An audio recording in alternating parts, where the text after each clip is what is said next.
Music is easy to listen to, yet difficult to learn. I tried learning the normal way, but I never felt like I understood what I was doing, and I would forget what I practiced quickly. So I gave up, thought for a while, and created my own method, which I call vector theory. Usually, an instrument is divided into sets of 12 notes, called octaves. Each pitch has a unique frequency and is commonly labeled with the letters A through G. After years of thought, doubt, and research, I found this set of numbers to be more meaningful, memorizable, and more importantly, mathematical. The idea is simple. Take a look at these two cylinders. If we allow both of them to roll until the larger cylinder spins once, the smaller cylinder will be at an angle. Likewise, if I play two notes, one lower, one higher, and pause them, when the lower note cycles once, the higher note will be at an angle. Playing this game with a full octave, we see each pitch has a unique angle relative to our low note. What strikes me is that each angle corresponds to simple divisions of a circle, roots of unity if you prefer, but I see the shapes of a triangle, square, and pentagon. My first intuition is that notes of the same shape should sound good together.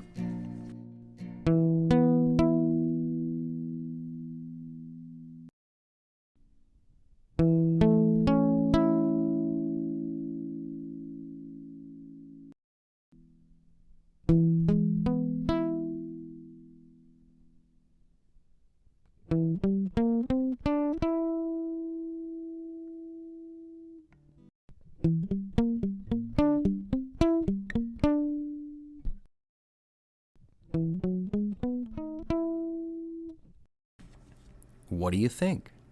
Seems true enough. Also, if I try to play two shapes with each other, I can make some familiar scales.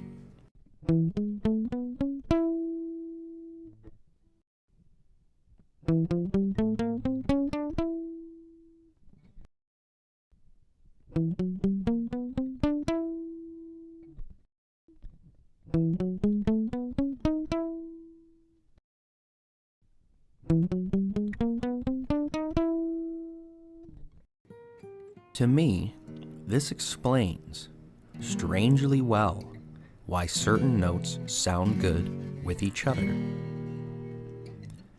But what about sounding good together? What happens if I make a chord? It's easy. These angles are also arrows, commonly called vectors, and you can add these arrows together.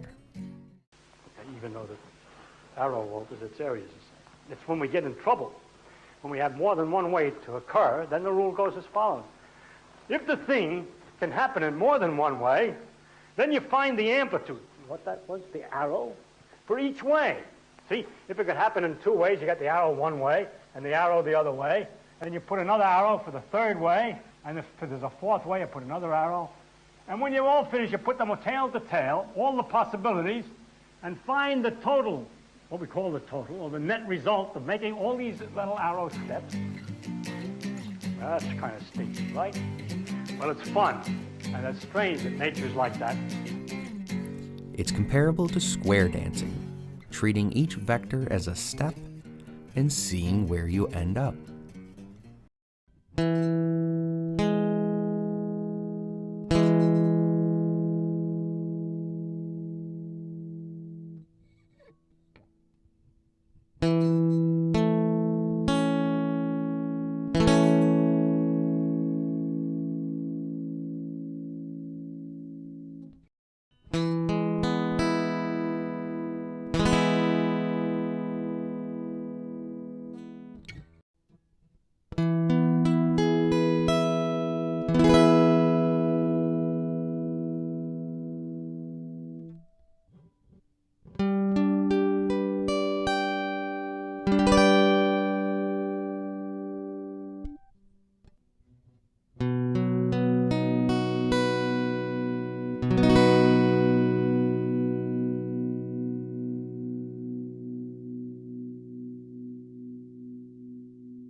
So this is an introduction video.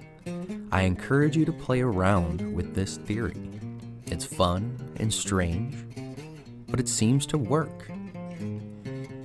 Going forward, your questions in the comments will be the catalyst for new videos. Please help me focus on this theory. It is my greatest discovery, and new ideas are needed. This has been Vector C, and I'll see you next time.